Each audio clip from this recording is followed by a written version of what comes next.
I'm Amy Cherry. A deadly intersection has claimed yet another life. A man on a motorcycle was killed on US 1 at the White Eagle Lounge in Corona Monday when he collided with a semi-truck. Sheriff's deputies say the motorcycle was either crossing the intersection or merging into traffic seeking to go south when he collided with a semi towing a flatbed trailer that was heading north. The impact of the crash flung the motorcyclist 30 yards and tore the front wheel off his bike.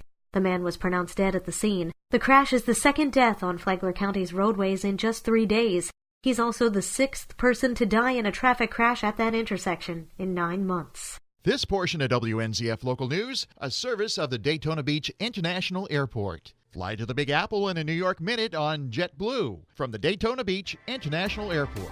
The driver involved in a crash that killed a child Friday is now under arrest. Rich Petchke has the details. Police say Thomas Rando was behind the wheel of a pickup that rolled over on I-95 just past the southbound merging ramp from Palm Coast Parkway. The crash resulted in the death of 10-year-old Hannah Beard. According to authorities, Rando was arrested Sunday for possession of narcotics and methamphetamine after he left the hospital where he was being treated for injuries he suffered in the crash and then went to a Zon Trail house to remove drugs and drug paraphernalia. Rando still faces charges related to the accident, including driving on a suspended license. I'm Rich Petchke. Flagler County Sheriff's deputies are all now carrying Narcan to try to reduce deaths due to opioid overdoses, John Arking reports. Narcan, or naloxone, is a prescription medicine that reverses an opioid overdose by blocking opioids in the brain for 30 to 90 minutes. Opioids that can be treated by Narcan administration include heroin, oxycodone, methadone, fentanyl, and morphine, just to name a few. Flagler County Sheriff Rick Staley says due to the increase in opioid-related deaths in Florida, they applied for a naloxone kit grant through the Florida Sheriff's Association and received approval so that deputy sheriffs can carry and administer Narcan immediately in cases of suspected opioid overdose. My hope is by providing this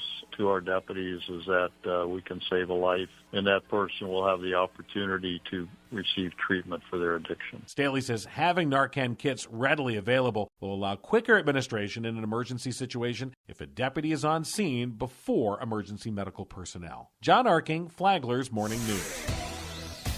We haven't done a good job coming up with a solution yet. A local real estate expert says Palm Coast's real estate market plan is outdated. Going back to the 1970s, the city plan consists of mostly single-family homes that have a minimum of 1,200 square feet with a 2-car garage. Toby Tobin of the real estate news website GoToby.com tells WNZF's Free for All Friday some are being priced out. That's not a suitable dwelling, affordable dwelling for some of the members of our community. You know, you have to look at the community from a holistic standpoint. We need to have every room for everybody here someplace. I mean, somebody's waiting on table, somebody's bagging groceries, somebody's teaching our kids, somebody's working for Rick Staley, and they have to have places to live in our community as well. He says the low-income population is impacted most and often driven out of the market, especially when it comes to home ownership. And now you're up to date on Flagler's Morning News. I'm Amy Cherry.